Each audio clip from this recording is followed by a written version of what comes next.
xong rồi xong tụ lò rồi nè ta tỏ lòn đá lò nè chia nè bà xe sai xe dọn trôi chả nó khu nhung nó lời tiệt khu nhung e cái kia là cái tin anh chạm bà xe tua sai khu nòng gỗ xưa nè nhưng chỉ bà xe sai là khu đi nè khu nó chỉ đi nè có thểเป็นtrò gì kia trò mà ơi chả nó sợ chỉ mới thổi tê cú lo nổ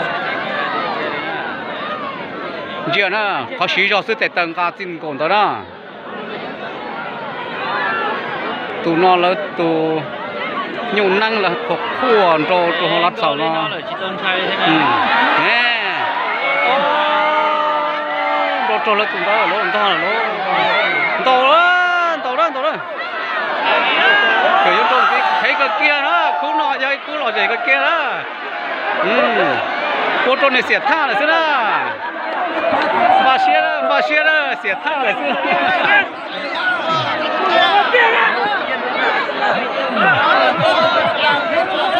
tôi nhung xin đồ mà lò dày bộ nó theo chỉ nhật tôi na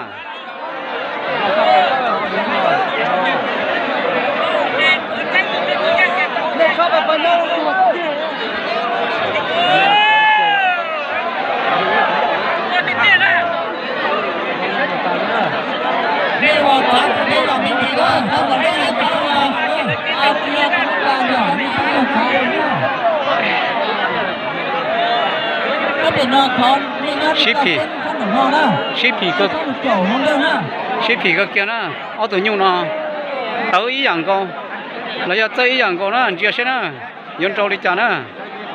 Cái này nhon đâu đấy.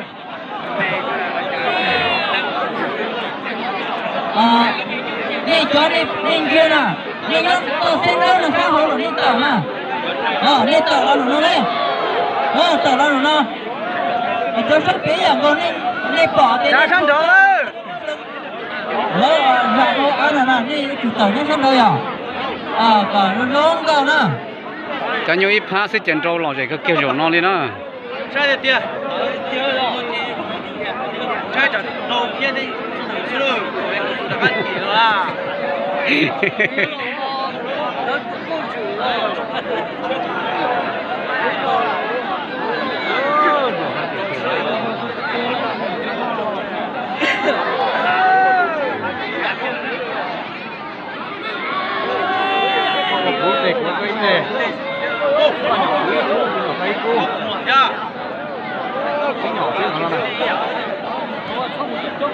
đi cháu à chạy đua nè chỗ này chưa tới nên giá tờ không cả đâu cho xem đây à nhận đi nhá thôi cho xem đây là trên nhá tỷ tổng này hay nhận thôi hôm nào trên tờ nè đây cho nó chỉ bỏ khá rồi.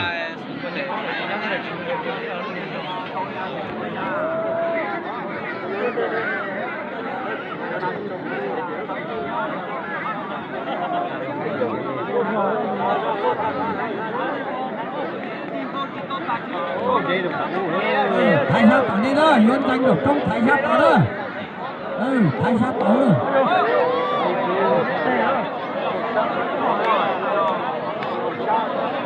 Đây cho có một cả nữa. Xe thì nó tập ra hết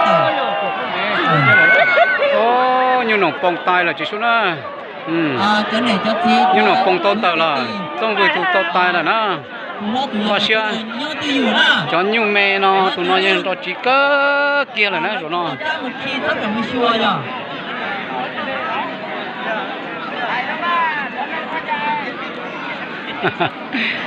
Dòng xe cực kia đó.